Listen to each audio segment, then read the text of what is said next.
Hipple Sports Network broadcast.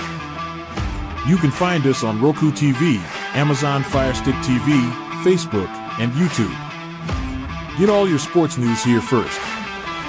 The daily podcasts are Ken and Ken in the Morning, Lions Talk with Smoking Jeremy B, Wrestling Roundup, The Big Football Show, and more, Shield TV, Lions Villain Report, and Red Zone Rant. The afternoon podcasts are Valhalla, Grosef Sports, WCFL Dolphins Talk, The Cheap Seats, The Bodkin Show, Spirit of Detroit Podcast, and Maniacs. The nightly podcasts are Palace Hall Report, Frozen Tundra Network, Skull Gang 365, The Huddle Sports Network Open Mic, First and 10 with Foz, Main Event Football Show, Prime Sports World, The Man Cave, Prim and Proper Sports. Spitballing Podcast, Lions Fan Cave Chat, Puckett, 313 Den Podcast, The Guys Huddle, Shots from the Sideline, Let's Talk Sports, The Michigan Truth Sports Podcast, Off the Rails, NFC Northeast, Power Hours, and Detroit Lions News. Make sure you follow, like, share, subscribe, and comment. Hope you like all the shows. Good afternoon. It is a great day to be a Lions fan, Fred Peterson. Trace, hey, Jeremy, great day at training camp yesterday, listening in, running errands with the grandkids. And Joel comes in and says, hello, I'm mowing the yard. And yes, it was a great day. And yes, the thumbnail, it did show me with 80s Lions QB, Erik Hipple. It was a great time. Thank you, Trace. I enjoyed the time. There we all are, everybody we met up with at Pro Sports Zone. That's Trace all the way over there on the far left, WillRock, Erik, myself, Jeff Iafrate, and Booner. And Jeff Iafrate and Booner are formerly of Woodward Sports, now a part of Crunchtike Sports. They have John Macaroon, also called Dot, a lot on the show, writer for Sports Illustrated. Hello, everyone, listening while painting the deck. One pride. What up, JB? We got Buddy Conquito.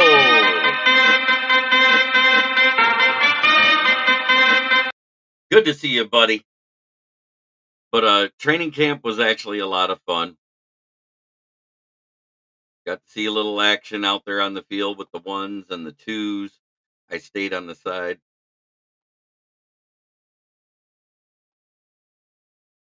But it was a lot of fun. Saw a lot of things. Saw Jake Bates go 5 of 7. Yoli Cruz coming in saying good morning, my friend. Oh, and it was great. And I heard there's a new assistant coach on the podium yesterday.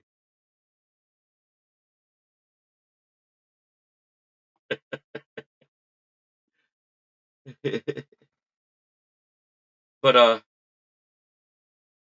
good to see everybody here. Brent DeWitt, Trace, Buddy Conquito, Yoli Cruz, the usual be.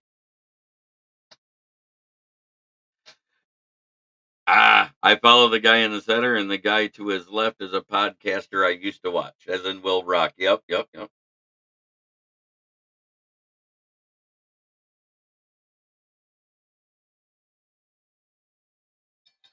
But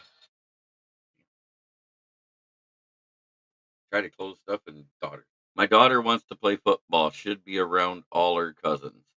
Get her started in flag football. If she's starting to excel, then you could even consider her going to Pee Wee or Little League football. Yes, and I have that right here. Anybody who made a purchase at Pro Sports Zone yesterday, because Rocked On Partisan podcast was there, got put into a drawing for a full-size replica helmet. And I bought the alternate from last year. I won it and had Erik Hipple sign it. It's time and date stamps with the picture, so I'm good on that. I'll be able to get it certified. But I have plenty of room for more signatures. It's the first full size I have. And thank you to Pro Sports Zone. Great store. If you want Lions or any football memorabilia from Michigan, Michigan State, and various other colleges, you can get your stuff there. We had a girl play when I was young. She'd take out most of the boys. My cousin played football in high school. She also played rather well. You know, it's a different age. Everybody's bigger and stronger than they used to be. And you can't just say women can't do this. Thank you very much for your show. I enjoy all of the shows. I'll be going back to work in September. I know that has to be depressing because that's around the corner. In 2 weeks from today, I don't know if I'll be live in the morning because on August 26th, I should be at the Beaumont Children's Benefit Golf Outing. Hoping to do some interviews, having some people sit down with me. Yes, I saw the booming field goal in person. And even though, let's talk about that. Jamo struggled early between Carlton Davis and Amik Robertson and Ennis Rakestraw. They were draped on him like a cheap suit. He was struggling to catch passes. But in that game situation, it was a simulated 4-minute drill with the twos versus the ones. And the ones made the stop. Oh, that field goal probably was good from 72 yards out. And I want to address because I noticed how narrow the field goals are at training camp. They're only 10 yards wide. That's a lot narrower than what they do on the actual NFL football field.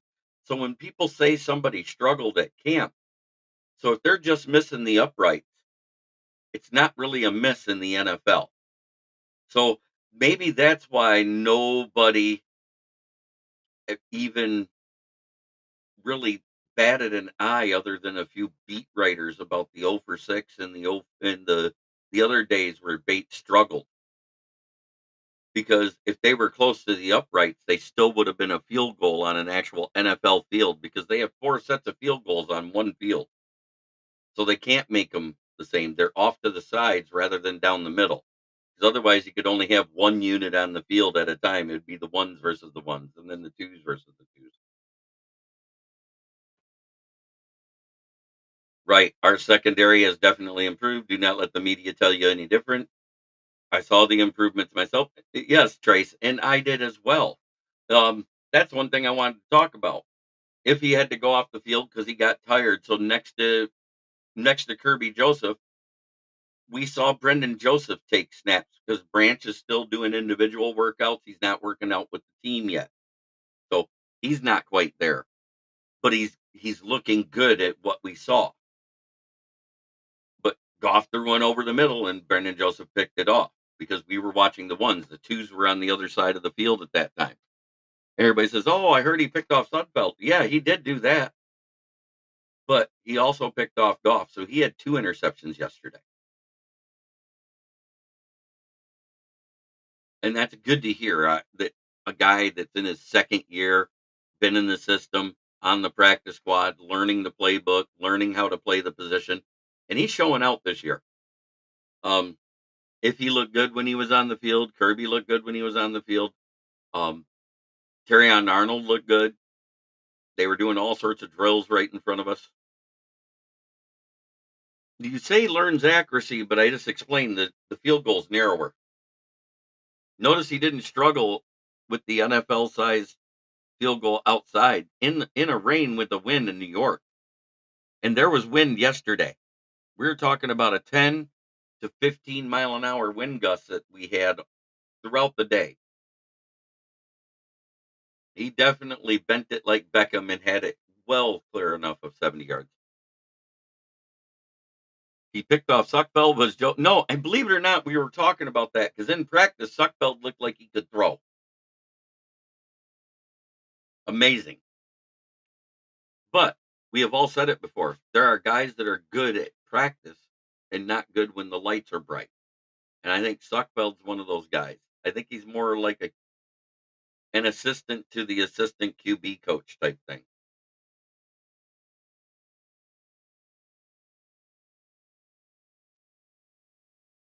So 5 of 7 is what he went yesterday.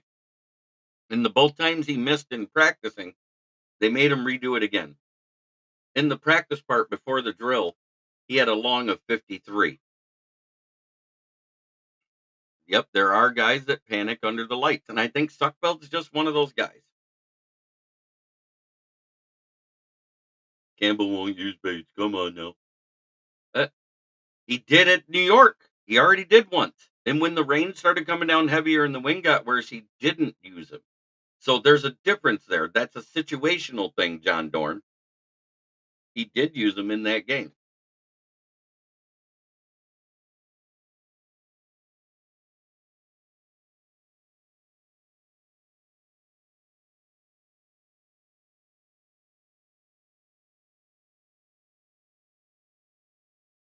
I'm just telling you like it is. And yes, I am wearing my NFC North championship shirt. That was the other thing I purchased. I figured I'd wear it today. Woody Bach. Yes, and I didn't get to see much of Wingo because he was working on the opposite side of the field from where the ones were at. I did get to see a lot of individual drills with thank you, Yoli. Aw.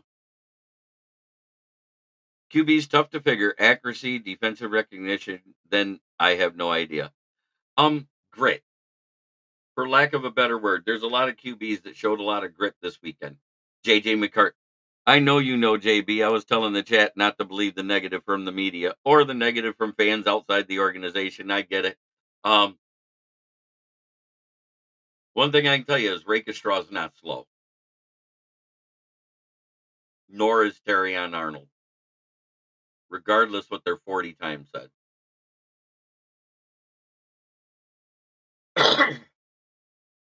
But overall, it was a good practice.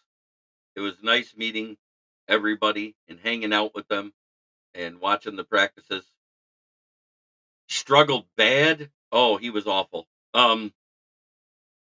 He wasn't even looking good in those one-on-one blocking drills. And that's something that we know that Craig Reynolds can do, and he just couldn't do it. Sion Vaki looked good when we saw him run. He was getting positive yards and breaking through the line. Craig Reynolds, it was like he was giving up. They kept rerunning plays. I think there was only one session where we saw the twos on our side of the field. Mostly we saw the ones. I think they plan on it being Hooker. 40 time and the combine challenges are almost meaningless. Yet the drills are more important than the intangibles for the most part. There's certain things you look for. What's their 10-yard split? Because that shows burst. What's their 10-yard shuttle time? What's their 20-yard shuttle time? What's the 10-yard cone time?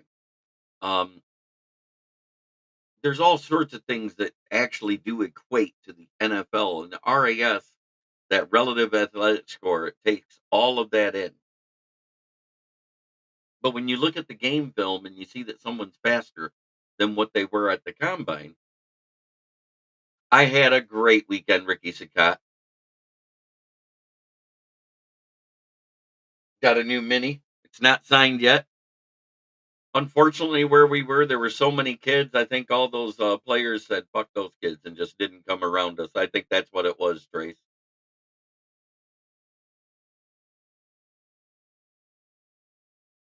They pulled the Tom Brady deal, like when he was home and about to retire that after the Super Bowl. And he said, fuck these kids. I'm going back to play football. And I can see that. It has to get annoying at times. God knows it was annoying to us.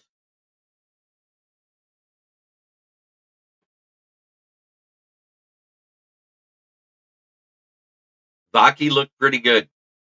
He was making cuts. He was getting through. He was playing with the ones, mind you, not the twos. He was spelling anytime Demo or Jameer Gibbs came off the field. He was in. So that told me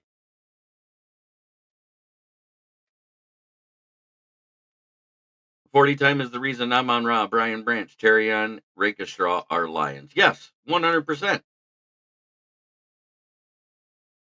It seems funny that all those guys ran 4.5s, but don't look like 4.5 guys on the field.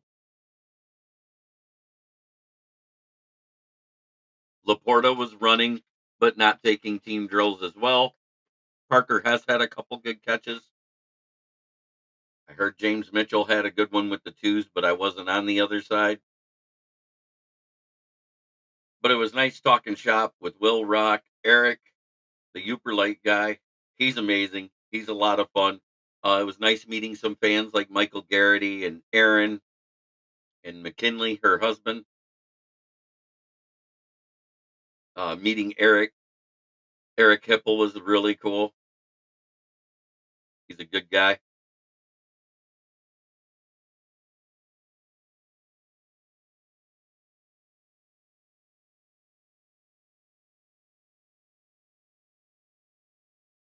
But it was an amazing time, and I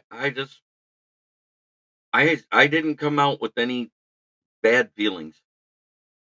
Houston wasn't even on the field. That's the bad part. He was running on the sides with Brian Branch, Laporta, Hooker, all the guys that can't take place in team activities.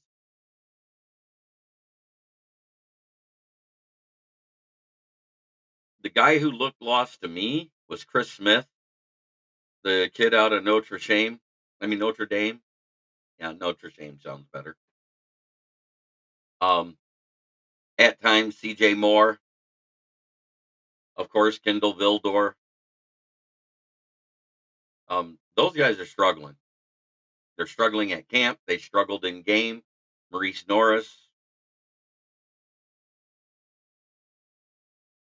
and Maurice Alexander was making catches with Sudfeld out on the other side too. I heard, or Maurice Alexander, but he couldn't do it in the game. I've said Houston has been a bubble player ever since I heard him get ragged out by Skipper in the one-on-one. They had to move him to Sam because he's ineffective at defensive end anymore. Betts looked good when we saw him. Number 95, I was really hoping he was going to come over by us. That's who I wanted to get a signature of, him or Terrion. That's who I wanted.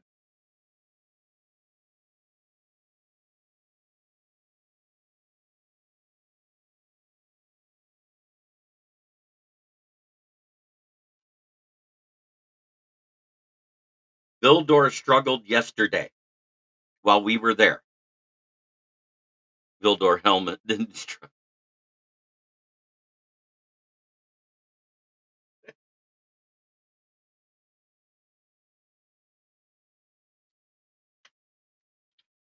Gilmore didn't look that great either. Um, I don't know what's going on with him. I think him not making the team when he thought he was going to last year. Yeah, it's either his knee or his hammy. So he was doing light duty yesterday. No team practices.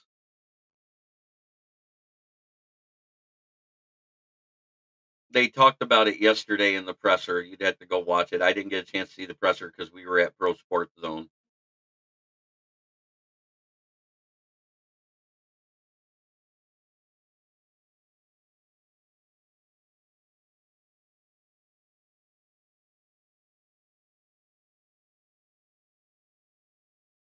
What an amazing time!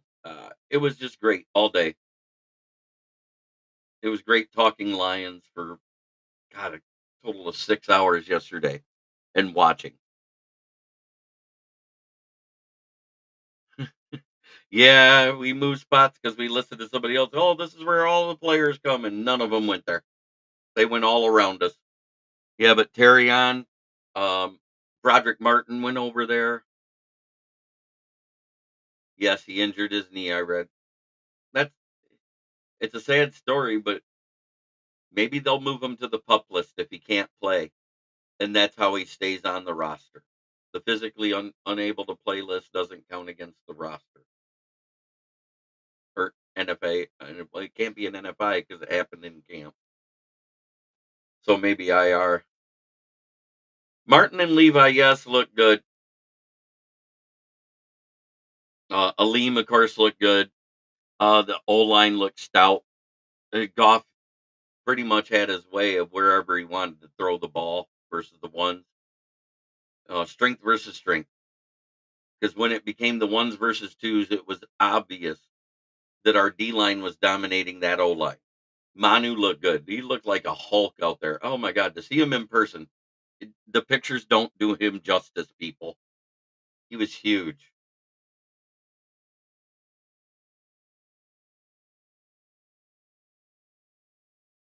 Just seeing a guy that's like 2 to 3 inches taller than most of the O line and having that girth about him. I mean, he's a massive dude. And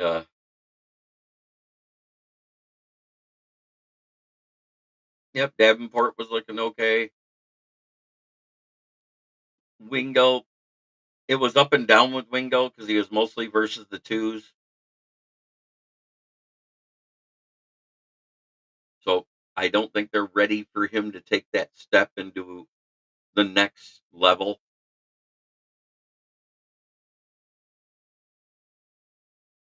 Yeah, he did look great. I mean, when we saw him down there near the goal line, I was like, damn, he did lose a lot of weight. Because that's where we were down towards the end zone where Jake Bates did kick the field goal. And somebody asked me, where was the holder at? And I said he was about 2 to 4 yards past the 50 there. He goes, that's a 64-yard field goal. I said, yeah, and he had plenty of room. Yeah, that was a great catch that Jamo made, and that was the only great catch he had all day. I talked about that. Early, Jamo struggled. It was mostly Amon-Ra. You saw an occasional Darius Fountain catch, but there's another guy who went away when the lights were on. Granted, it was when Suckfeld was throwing to him, but when it says you have 3 targets and 0 catches, a target means it's within your catch radius because they take that into account for each player. They measure out the catch radius where the ball was placed. It doesn't mean the ball wasn't behind him or above his head or at his knee. Just for clarification.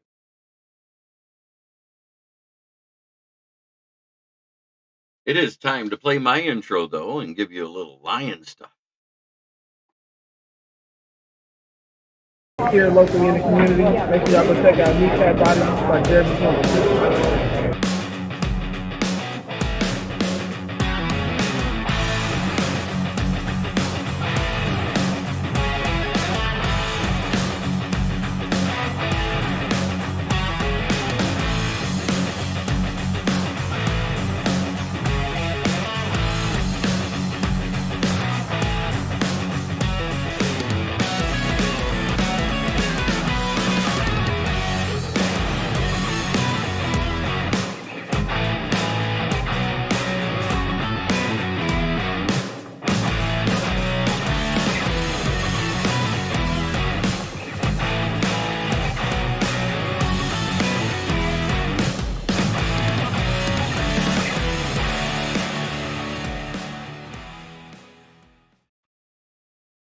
Yeah, there's Smoking Dad.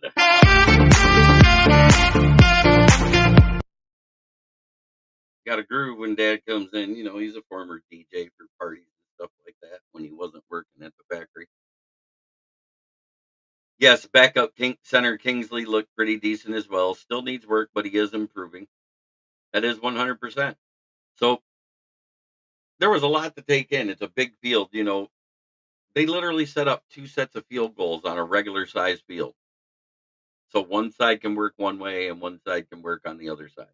They can work on their drills, and some of them are doing practices. You know, the guys that you see facing off against the twos 9 times out of 10 is probably mostly threes on defense for a reason. They're being the practice squad because usually you don't play starters in the preseason anymore. We saw quite a few starters and rookies take the field, and let's talk a little bit about that. JJ McCarthy had a great outing versus the second string defense. So I stymie the enthusiasm a little bit. Caleb Williams went out there versus starters, had a decent drive, but no touchdown. Or 2 decent drives, but no touchdown. I think they said he was what, 5 of 7 or 4 of 7, something like that. But he had a good day. Penix had a good day for the fail cans. So, am I scared of anything really? No, I'm not scared of anything in this division yet. Jordan Love had a good game when he played, but Minnesota was facing the Raiders. We did take their best secondary person off that roster. So I kind of go, well, if the best secondary person's off that roster, and the next one comes up into that spot, and he's not as good, and he's playing against the twos, isn't he? Playing against guys that they're wondering if they make the team. 100%. Because Sam Darnold did start the game versus the ones for the Minnesota Vikings versus the Raiders, and he went 4 for 8 for 59 yards. And you hear the same thing when a starter doesn't have a great day, because 65% completion percentage is the average for upper half of the league. Everybody else below that, well, it is what it is.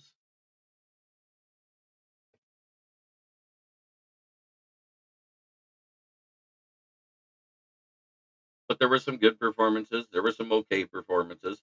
Packer fans are upset because AJ Dillon couldn't punch it in at the goal line. I said, "Yep, it looked like he was facing Derek Barnes again." They didn't like that comment,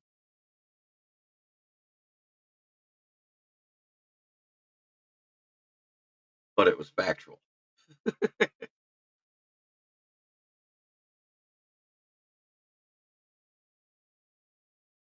Do you think the Lions are going to sign a QB this week? Because now, if Hooker is going to be able to play, about to be driving, listening in now. No problem, Trace. Um, they're they're looking into it, is all Dan said. But they also said 2 days ago, Dan Campbell said he's comfortable with the QB room as is. So it's really all up to them. I don't think there's a big trade coming or anything like that. I think that's all conjecture and speculation and opinion based. I, if they did, I named the five that I'd be interested in: AJ McCarron, Brian Hoyer, Blaine Gabbert, Trevor Simeon. There was one other one that I can't remember it. Ben DiNucci. Those are the five I'm interested in. Ryan Tannehill, I'm not interested in at all because it sounds like from the 6 teams he visited this offseason, he still wants to be a starter. So he'll probably languish around like Joe Flacco did last year. Because remember, Flacco, everybody thought he was going to retire. He never turned in his paperwork. And as soon as there was enough injuries, the team gave him a call. That might be what Ryan Tannehill's waiting for.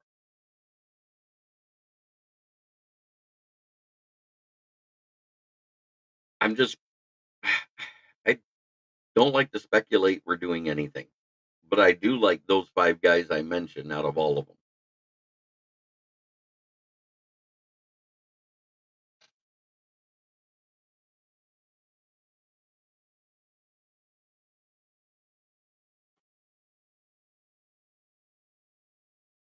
Yeah, I hope I can get on there too. Dan and I haven't talked much lately, but we will eventually. Since you cursed me with the winning, I didn't curse you with the winning season. I said 8 wins.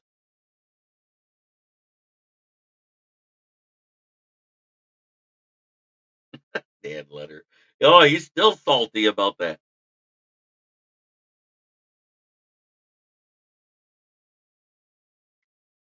Oh,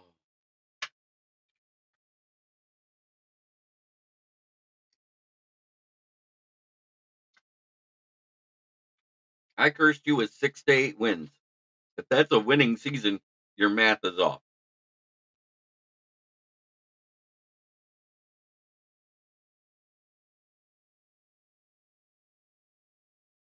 And an AI generator actually had the Giants at 8 wins.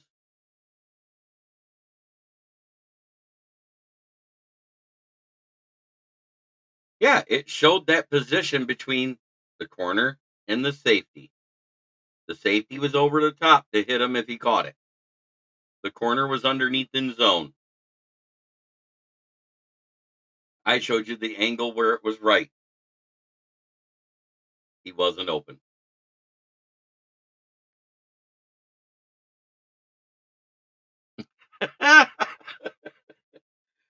You even said after watching the defense you were moving your needle a little bit. Now you're waffling again, Dan Leonard.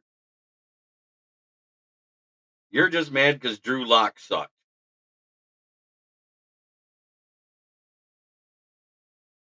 Yes. Trust me, there was a guy that could make a play on it. Stop. The ball wasn't in the air to him. I want an FQB. Yeah, the one UDFA defensive end, Isaac Uku, looked good. Nate Lynn looked good. Broderick Martin looked good in the game. Ray Castrell looked good in the game, minus the zone play that Leonard is blowing us up about, not realizing that the cover two safety was over the top for it. Say what you want, that's what it is. You can show the sideline one, but until you see it from the back end, you don't see the safety over the top, Leonard, because it only shows 2 yards one way and 3 yards the other. It's only a 5-yard window in that shot.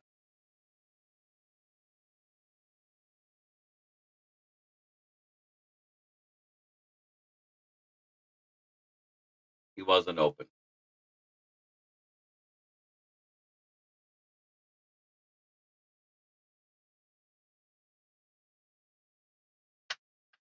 Damn, Nate Lynn went out for the season with a shoulder injury. That sucks. I thought that was. When did that come out? This morning?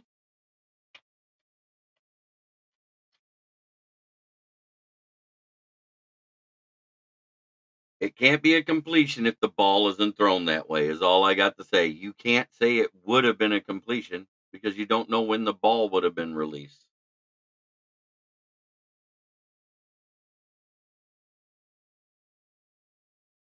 I know you know. Good luck, Dan. Torn rotator cuff. I get it. Wow. That sucks. Nate Lynn was looking good. I thought he'd make the team.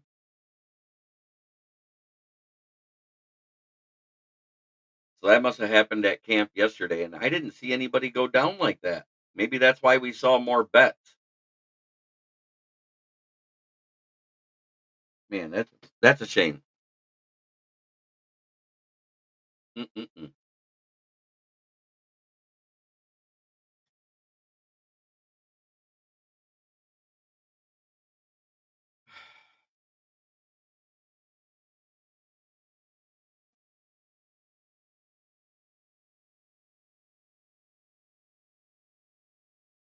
And by the way, it's been 603 days since Aaron Rodgers completed a pass to someone not named Kirby Joseph.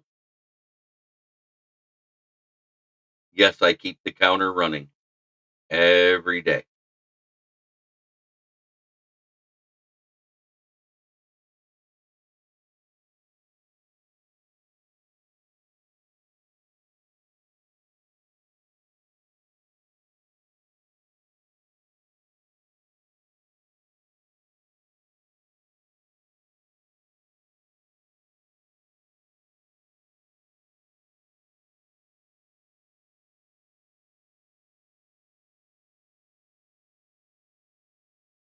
That's a discouraging update. It was during the Giants game. DC made the call yesterday. Oh, damn. See, I didn't even see him get carted off the field. That's the crazy thing.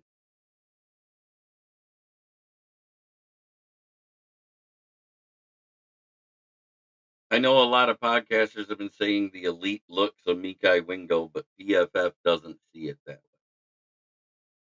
I didn't see it that way either. I saw him struggling against a second and third string O line. I saw him miss 2 very key tackles on Eric Gray. And you can say he took on double teams to free up the middle linebacker, do it whatever you want. But the one he had his hand on the guy's jersey. Don't let go. Maybe that's the play he hurt his shoulder on. Who knows? Because both of those misses led to Eric Gray touchdowns. PFF is a nice measuring tool, especially when evaluating UDFAs and backup talent. Houston was our worst defender. Wingo was our second worst defender. So they kind of agree with my assessment.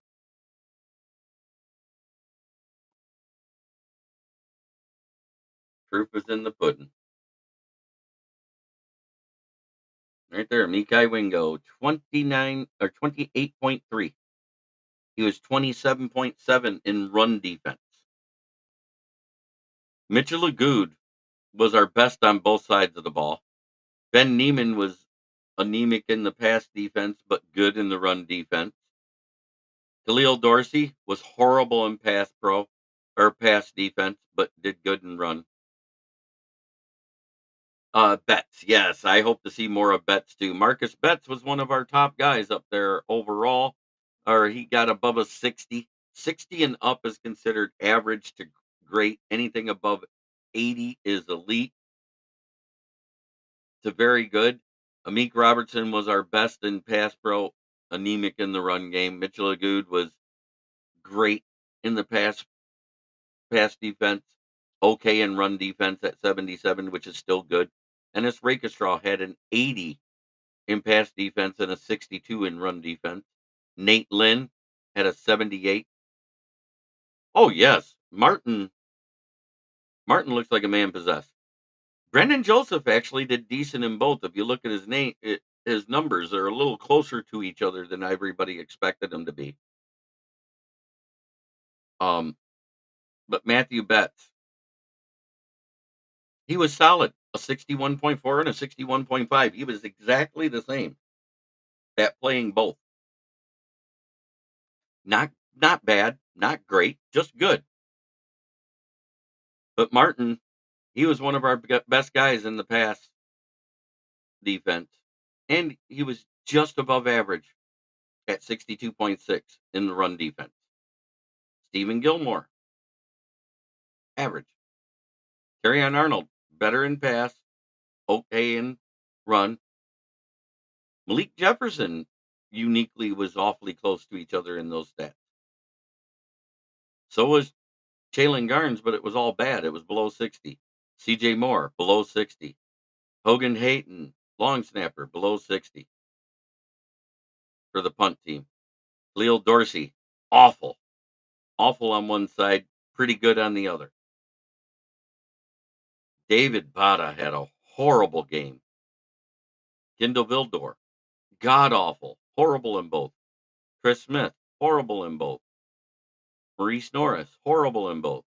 Deron Gilbert made tackles, but it was at a point when it didn't help. So he wasn't that good.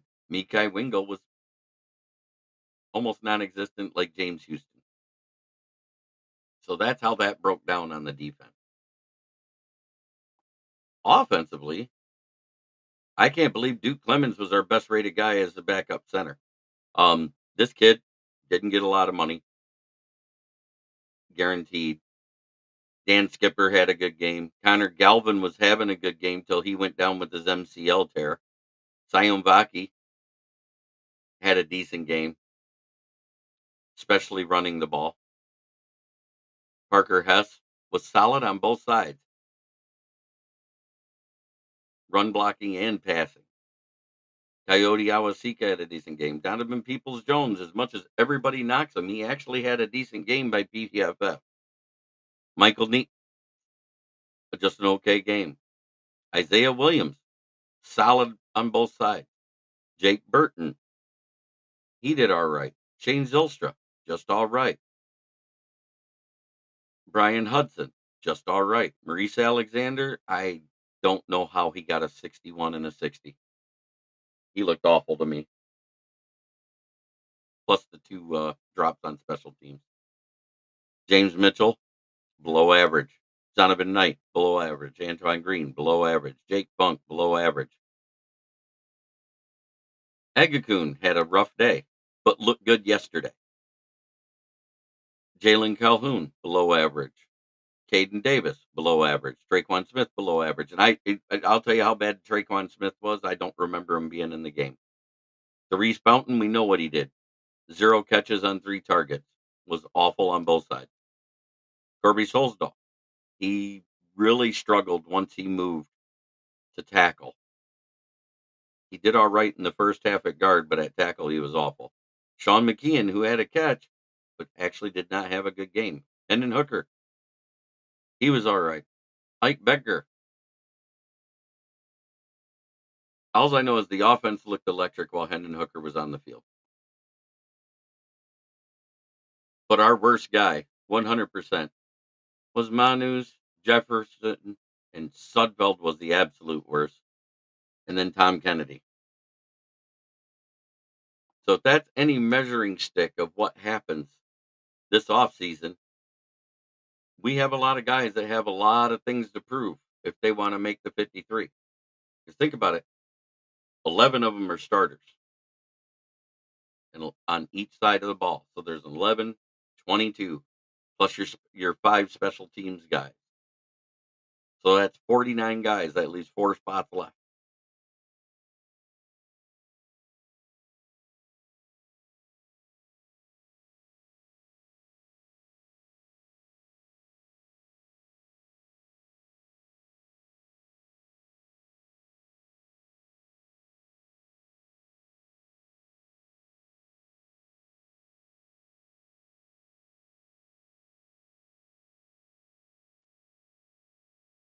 So what do you guys want to talk about?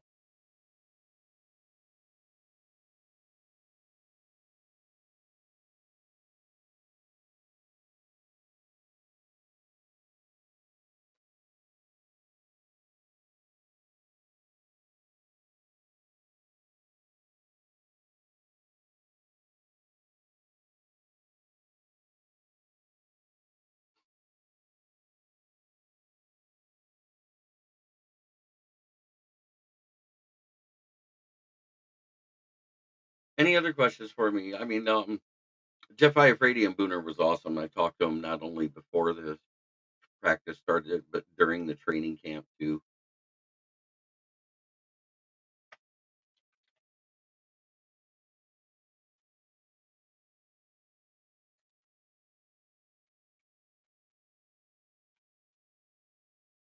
What are we looking forward to today? Is there any words out of camp today other than the injury stuff?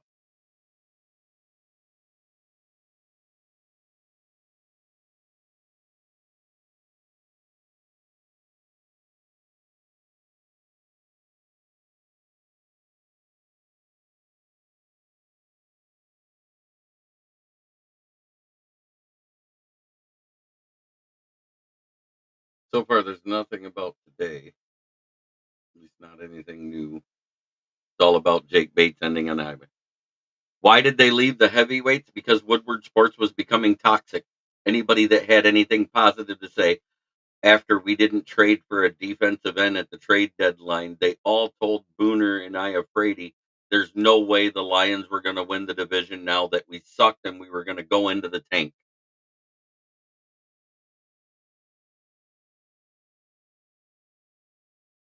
How about the tight end, JB? I already said Parker Hess looked good. Shane Zylstra was out there. I may talk to him about it because Jeff was great. So was Booner. They love the name of the podcast, the channel, Kneecap Biting with the Motor City Lions. I would love to be on with Jeff. I told him to go ahead and look because I did send him a friend request on Facebook. I don't know if he accepted it yet.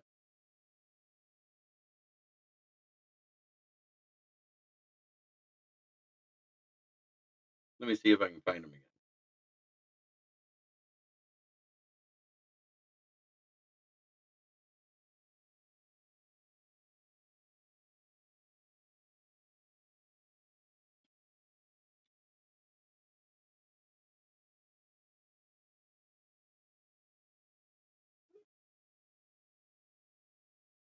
Hmm.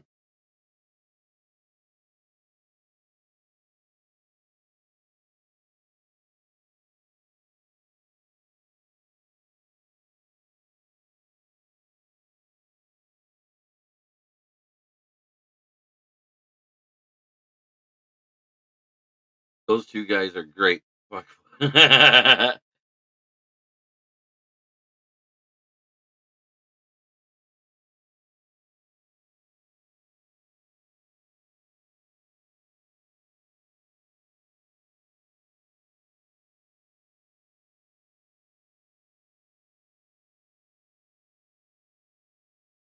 It's why Adham left.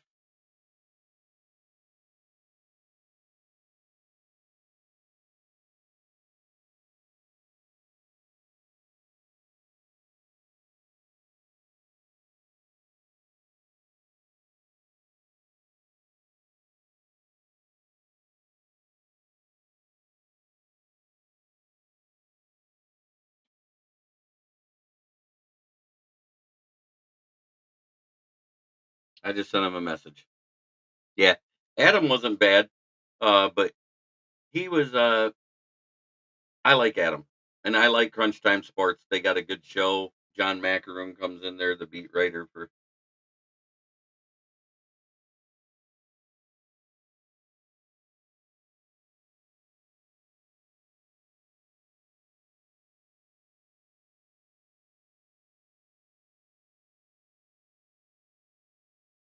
oh, the first AP poll comes out and Michigan's at 9 still.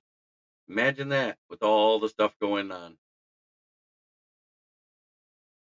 I want to say thank you to Ken and those that popped in with us last night. B, Michael Johnson and the Vikings. Yes, I like to give them all crap too, because you know what? We can. I understand that.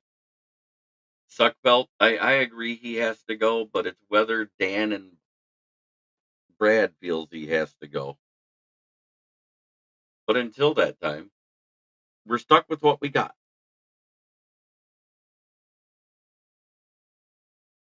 Adam walked away due to the toxicity, the same reason why Jeff and Booner left. I like Adam. Adam. It's Adham. If you, it's pronounced Adam, but it's Adham. Adam Boudin, I believe is how you say his name. I could be wrong. I have been before. Yeah, I do like that too, because Jeff just sits back and listens to it, listens to both sides, and then forms his own decision right down the middle. And it never really decides anything for those guys. He has a no competition clause with Woodward Sports. That's why Adam doesn't do anything. Gotcha.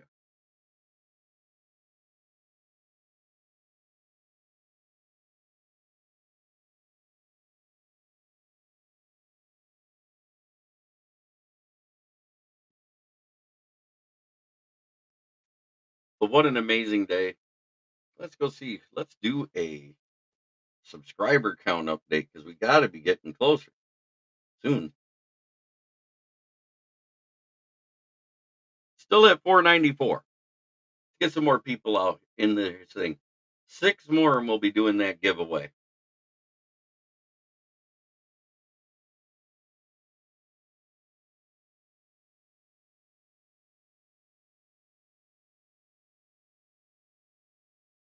I think it's amazing. We got 7 people watching and 12 likes.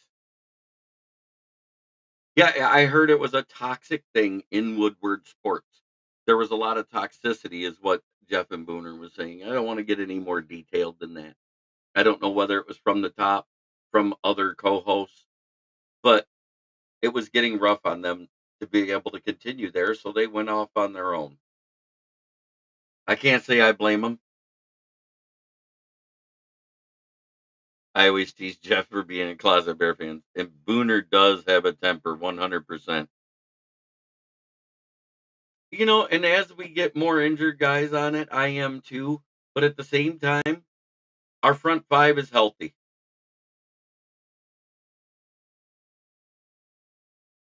Hey, all I know is I got more likes than people watching right now, and that's amazing. You guys are doing great. The ones that have just popped in and left, they at least gave me a like. That looks great. All the chat here. What's the why for Patty? Explain the question because I don't know. Oh, the Booner path.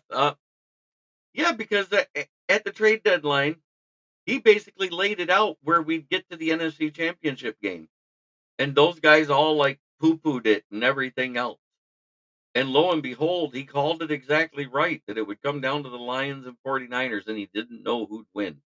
And for one half, we were all happier than we've ever been as Lions fans in our entire lives to see it all go away in one quarter.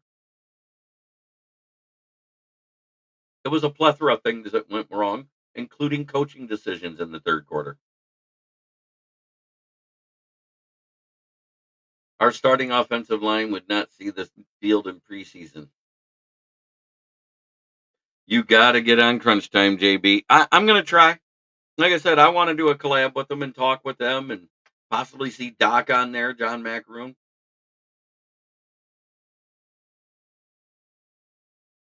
But I know it was great seeing everybody out there. And Deshea Townsend is a detailed guy with the secondary.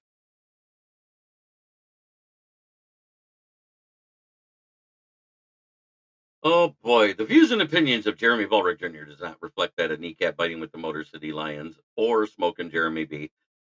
Dad, why is Frank Ragnow still starting? That's bullshit. Move him to the bench because he's the best center in the goddamn league. Enough said.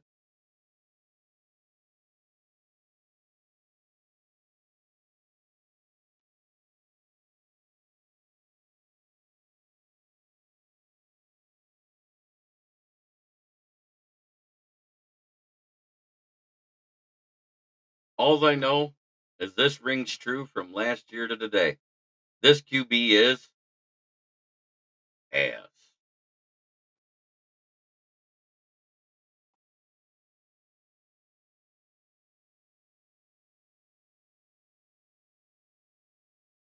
I want to thank every single one of my subscribers. Yes, he did. I was there. I saw it. 100%. I was actually talking to one of the guys from Pride of Detroit beat writers when it happened. And I said, "Oh, it looks like they're setting up for a field goal. There's 3 seconds left." Why don't I ban that guy? Because anybody who imitates you is the highest form of flattery.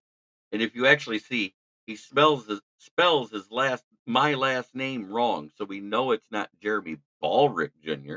It's Jeremy Bellrick Jr. Jeremy Bellrick doesn't exist, but he uses my photo. I like doing it because it's funny. It gives us something to talk about, something to laugh at, and the disclaimer's hilarious. So I'll keep it going. I'm gonna let him be in here because you know what?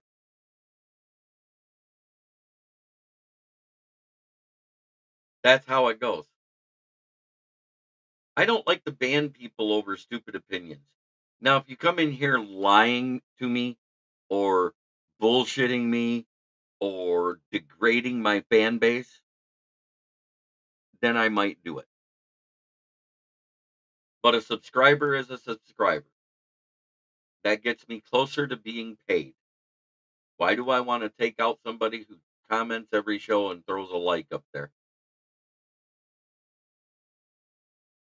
He does it to be funny because he likes seeing me explode. But you know, if it wasn't for Jamo making that catch versus the twos between three defenders, Jake Bates doesn't get to kick that field goal. But I will tell you, it sailed well high enough to make it from 70. I, I don't know what else to say.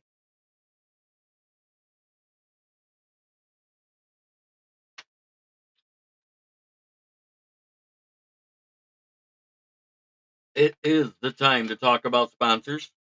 We're getting close to the end of the show here for today. Our favorite sponsor, FTP. Put it in the chat. Fuck the Packers. Don't care.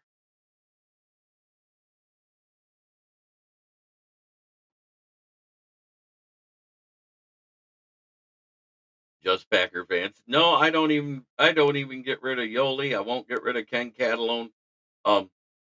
Those guys are great. They actually share my stuff out there because they like my takes. They like the fact I'm a no bullshit guy, that I don't sound like a homer when I'm talking. And I won't sound like a homer. When we need something criticized upon, I will criticize upon it because that's just how it should be. Do I know what we're going to do in the front office? No. I just know what we've done in the past and I study those tendencies, so I give my opinion that way. When I see a bullshit trade, I call it a bullshit trade. And that's why I don't really do like the top 5 headlines of the day anymore. The top 5 headlines of the day, most of it's from clickbait sports sites like Fansided or Bleacher Report, where they don't actually have people right there in the stands watching the camp. That's why I was glad I was able to do this. It's the first time I've done it since Family Fun Fest. In Family Fun Fest, those guys were kicking at actual NFL width field goals. Made a big difference. Because like I said, if you miss that by 1 to 2 yards, that still would be a field goal in an NFL stadium. So do you actually count that as a miss when it's narrowed like that? I wish I had a way to put it in perspective. But go watch an NFL game and then go take a picture of the practice field. I do suggest that anyone goes to Allen Park and checks it out. And you'll see what I'm talking about. Because I think if they put 2 NFL-sized field goals side by side, it'd be from halfway to the field to the sideline. So instead, they make them aim at a narrower field goal to see if they're honing their skills in. Maybe they mark if it's next to the post or not. Patty Grimes says, you don't do clickbait. I like that. No, as a matter of fact, I dispel most clickbait. Yes, I believe we'll be on tonight. I plan on it. If nothing else, just to talk Lions, whether Leonard's here or not. But it is time to give homage to the people that pay me to have their sponsorship. And that's Brandon Service right at the corner of South Grand Traverse and West Atherton Road. 602 West Atherton Road. Where? In Flint, Michigan. We're Flint, where the water's shit, but the tires are good. Stop in and check us out. Used tires starting at $40, depending on size and quality of tire. They go up from there. Also, if you need new tires, give us a call, 810-233-8230. Talk to George, Red, or myself, and we will give you a quote. Our quotes usually for your average mid-grade tire is $50 to $100 per tire, is less than most places out there. And if it's not, we will match a competitor's price for the same brand. Mention this ad if you're buying a set, and you will get $10 off on top. It was my pleasure to go there. It was my pleasure to bring you what I saw with my own eyes, my observations. I like doing it that way. It's a damn shame about Nate Lynn. I thought he was on the field, but I guess I was wrong. I hope he gets well. Damn shame. That being said, have a great day, everybody. Sports Network broadcast. You can find us on Roku TV, Amazon Fire Stick TV, Facebook, and YouTube. Get all your sports news here first. The daily podcasts are Ken and Ken in the Morning, Lions Talk with Smoking Jeremy B, Wrestling Roundup, The Big Football Show, and more, Shield TV, Lions Villain Report, and Red Zone Rant. The afternoon podcasts are Valhalla, Grosef Sports, WCFL Dolphins Talk, The Cheap Seats, The Bodkin Show, Spirit of Detroit Podcast, and Maniacs.